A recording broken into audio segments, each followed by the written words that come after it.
الحمد لله الذي وهب لي على الكبر إسماعيل وإسحاق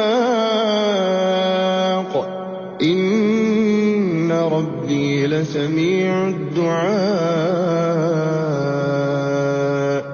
رب اجعلني مقيم الصلاة ومن ذريتي ربنا وتقبل دعاء ربنا اغفر لي ولوالدي وللمؤمنين يوم يقوم الحساب ولا تحسبن الله غافلا عما يعمل الظالمون إنما يؤخرهم ليوم تشخص فيه الأبصار